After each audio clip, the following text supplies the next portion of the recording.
দেখলাম যে অসংখ্য মানুষ, আমি যেতে পারছিলাম না, এত পরিমাণ ভিড়। তো এতক্ষণ আমরা ছিলাম স্টেজের সামনে, অনেকে নাচছিল। তো গাইস, আমার পিছনে কি দেখতে পাচ্ছেন, নাগরদোলা, যেটা আমরা ছোটবেলা অনেক দেখেছি, বাট কখনো ওঠা হয় নাই। আমি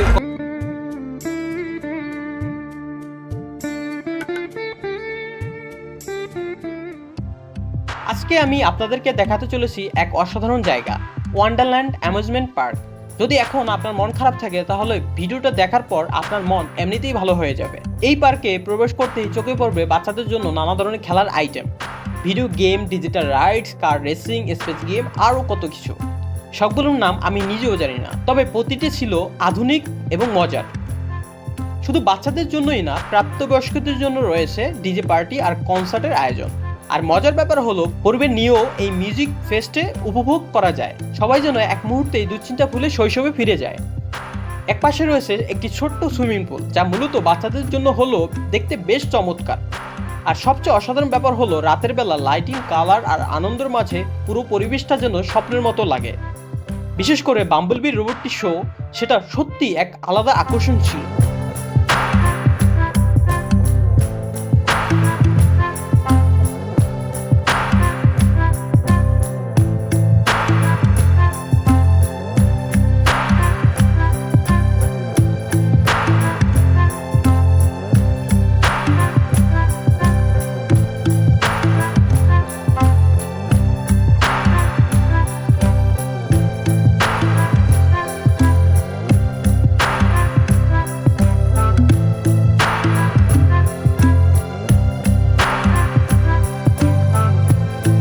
আজ আমরা চলে এসেছি ঢাকার এক অদ্ভুত রকম সুন্দর একটি জায়গায়, ওয়ান্ডারল্যান্ড অ্যামিউজমেন্ট পার্ক, যা অবস্থিত উত্তরপাড্ডা সাতারকুলে। এই পার্কটি অনেকের কাছে নতুন হলেও এখানে রয়েছে আনন্দ, অ্যাডভেঞ্চার আর পরিবেশ সহ একসাথে সময় কাটানোর দারুণ সুযোগ। এখানে এসে পার্কে প্রবেশ করার জন্য আমাদের টিকিট কাটতে হবে। টিকিট মূল্য 150 টাকা। আমরা টিকিট কেটে ভিতরে প্রবেশ করলাম। ঢোকার সাথে সাথে দৃশ্যটা অসাধারণ ছিল। আমি ভাবিনি এতটা সুন্দর হবে। খুবই কম টাকায় এখানে প্রবেশ করতে পারবেন। মাত্র টিকিট প্রাইস হচ্ছে 150 টাকা করে আপনার জনপ্রতি। আপনারা যারা এখানে আসতে চান, অবশ্যই ফার্স্ট অফ অল হচ্ছে আপনারা উত্তরপাড়া আসবেন। উত্তরপাড়া থেকে রিক্সা নিয়ে পার্ক বললেই হবে, আপনি যদি এখানে প্রবেশ করতে পারবেন। আমার পিছনে দেখতে পাচ্ছেন ওয়াটারফল, ঝর্ণার মতন, দেখতে খুবই আকর্ষণীয়, লুক্রেটিভ। তো আমরা এখন পার্কের ভিতরে প্রবেশ করার ট্রাই করবো। দেখবো যে পার্কের ভিতরে আর কি কি আছে। অসাধারণ নিদর্শন, খুবই সুন্দর প্লেস এবং বাচ্চাদের জন্য খেলার জায়গা। গাইস, আমি আর একটু আপনাদেরকে দেখাই, বাচ্চাদের জন্য খেলার জায়গা অসাধারণ। এখানে এসে আপনি নাগরদোলা সহ, মানে পার্কে যা যা থাকে আর কি সব কিছুই। তবে পার্কটা নতুন, যার কারণে এখনো সম্পূর্ণভাবে পরিপূর্ণ না। আই হোপ, আমার মনে হয়। পার্কে প্রবেশ করার সাথে সাথেই চোখ পড়লো কিছু অসাধারণ দৃশ্য। চারপাশটা এত সুন্দরভাবে সাজানো ছিল, যেন মনে হচ্ছিল এই 150 টাকা দিয়ে টিকিট কেটে কোনো ভুল করিনি। সামনে দেখলাম ডিজিটাল খেলনার শাড়ি, যেগুলো আমরা সাধারণত ইউটিউবে বা বিদেশি ভিডিওতে, বিশেষ করে চায়না পার্কগুলোতে দেখে থাকি। কিন্তু এখানেই ঢাকার মাঝখানে এমন এক জায়গায় সেই সব খেলনা ও গেমস একসাথে দেখে সত্যি মন ভরে গেল। এক মুহূর্তের জন্য মনে হচ্ছিল আমরা যেন বিদেশের কোনো অ্যামিউজমেন্ট পার্কে আছি। তবে এই গেমগুলো খেলতে হলে আপনাকে আলাদা টিকিট নিতে হবে। আর মজার ব্যাপার হলো, আপনি যদি গেমে জিতে যান, তাহলে পুরস্কারও রয়েছে। সবকিছুর মধ্যে আমার সবচেয়ে ভালো লেগেছে video game zone. Game set up এতটাই সুন্দর ও অ্যাডভান্স ছিল, আমি নিজেও ভিডিও গেম অনেক বেশি পছন্দ করি। বিশেষ করে এতক্ষণ দেখালাম আপনাদের হচ্ছে এখানে আপনার বিভিন্ন গেম খেলতে পারবেন, ভিডিও গেম। অথবা টিকিট নেওয়া লাগবে, অবশ্যই টিকিট ছাড়া পারবেন। সো আমরা পার্কের ভিতরে প্রবেশ করি, আরও কিছু আপনাদেরকে দেখাবো।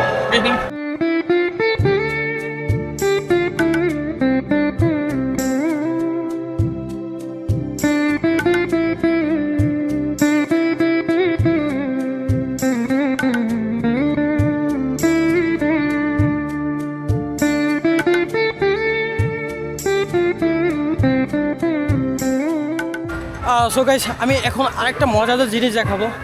মূলত এখানে এটা বাচ্চাদের পার্কের মতন, বাট বাচ্চা হলো, আপনি যদি বড় হন, অ্যাডাল্ট হন, বাট আপনার কাছে খুবই দারুণ লাগবে। খুবই এক্সেলেন্ট একটা জায়গা, এবং বাচ্চাদের সাথে সাথে সুইমিং পুল আছে, এবং আমার সাথে আরেকটা ওয়াটারফল বা ঝর্ণা টাইপের আছে। এখানে অসাধারণ প্লেস, এক কথায় দারুণ।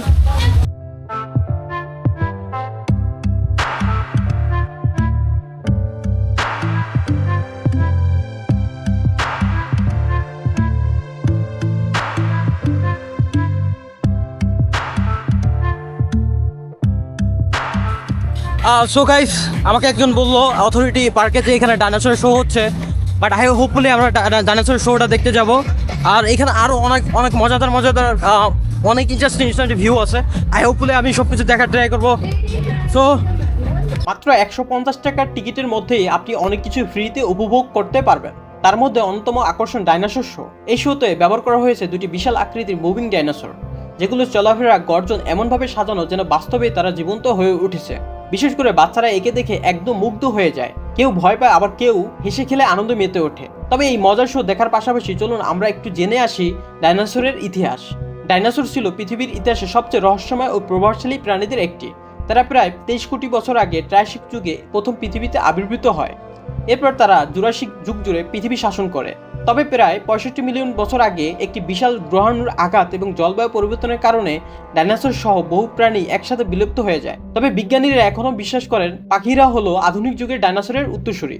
আর সেই বিশালাকার জীবের ইতিহাস, যারা একসময় পাহাড় সমান দেহ নিয়ে এই পৃথিবী দাপিয়ে বেড়াতো, তাদেরকেই আজ আমরা কৃত্রিম শো এর মাধ্যমে নতুন প্রজন্মের সামনে তুলে ধরেছি।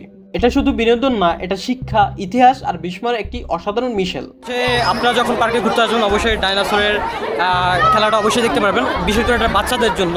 বাট হোপফুলি আপনাদের ভালো লাগবে। এটা হচ্ছে ভূতের বাড়ি। এখানে চাইলে আপনারা টিকিট কেটে ভিতরে প্রবেশ করতে পারবেন, বাট হোপফুলি যাদের সাহস নেই আমি রিকমেন্ড করব তারা ভিতরে আসবেন না, কারণ অনেক ভয় পাবেন। আবার দেখতে পাচ্ছেন এন্ট্রি, এই যে এন্ট্রি। চারদিকে এত কিছু ছিল যে বুঝতেই পারছিলাম না কোনটা রেখে কোনটা ভিডিও করব। প্রতিটা স্পটেই যেন আলাদা একটা অভিজ্ঞতা। এক পাশেই ছিল সুইমিং পুল, তবে ভিতরে ঢুকতে আলাদা টিকিট লাগে। আমি ঢুকিনি, তেমন ইচ্ছাও ছিল না। তবে বাইরে থেকে দেখে মনে হলো ছোট্ট হলো বেশ সুন্দর ও আকর্ষণীয়। আর বাচ্চাদের জন্য ছিল নানা ধরনের ride, adventure train, helicopter ride, bumper কার, স্পিনিং চেয়ার, যেগুলো ছোটদের তো বটেই, বড়রাও উপভোগ করতে পারে।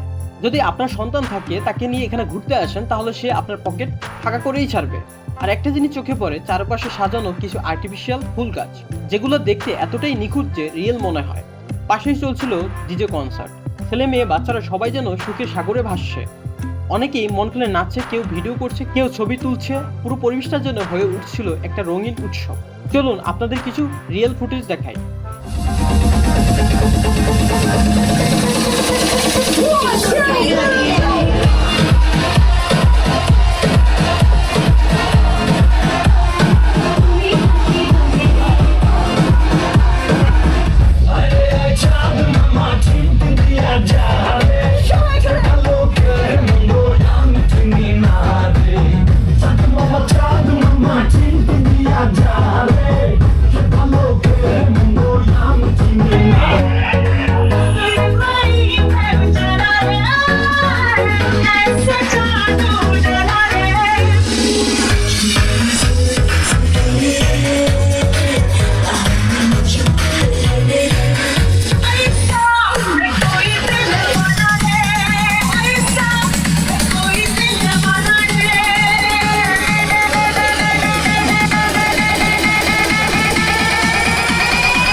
কনসার্টে কিছু সময় কাটানোর পর হঠাৎ ঘোষণা এলো স্নোফল হবে সেই এরিয়াতে যাওয়ার জন্য।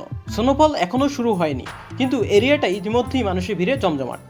ছোট বড় বাচ্চা সহ সবাই যেন অপেক্ষায়, মনে হচ্ছে যেন এক নতুন পৃথিবীর দরজায় দাঁড়িয়ে আছি। আর বাচ্চারা, তারা তো আগে থেকেই ঢুকে পড়েছে খেলনার রাজ্যে।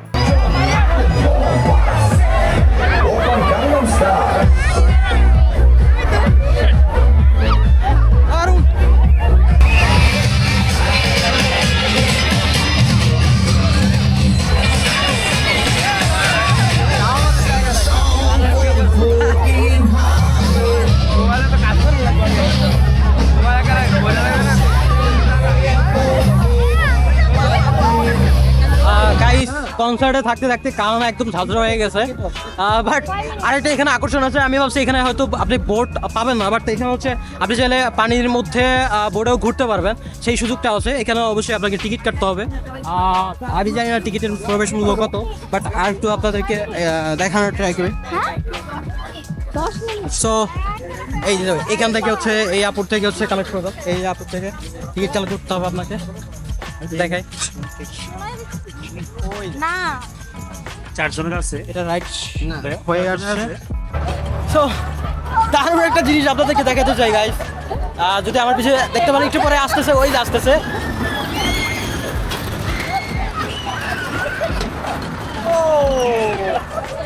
দারুণ ছিল। আর চলতি ট্রেন যেটা দেখাতে চাচ্ছিলাম আপনাদের, চলতি ট্রেন যেটা আপনাদের দেখাতে চাচ্ছিলাম সেটা হচ্ছে এই যে আমার সাইডে এটা রাইড শেষ, বাট প্রত্যেকটা হচ্ছে টিকিট লাগবে, আপনার আলাদা করে টিকিট লাগবে। পার্কে ঘুরতে ঘুরতে একটার পর একটা শো দেখতে দেখতে কখন যে সন্ধ্যা নেমে এলো টেরই পাইনি। চারপাশটা তখন অন্যরকম লাগছিল, আলোর ঝলক, মানুষের কোলাহল আর মিউজিক সব মিলে এক ম্যাজিক্যাল পরিবেশ। তখন জানতে পারলাম এখনো আরেকটা শো বাকি আছে, আর সেটা হচ্ছে বাম্বলবি মুভির কিছু জনপ্রিয় ক্যারেক্টারদের নিয়ে পারফরমেন্স। সত্যি বলতে এই শোর কথা শুনেই আমি একদম এক্সাইটেড হয়ে গেলাম। আমার মতো আর অনেক মানুষ তখন স্টেজের সামনে ভিড় জমাতে শুরু করলো। সবাই অপেক্ষা করছিল কখন সেই রোবটটা মঞ্চে আসবে।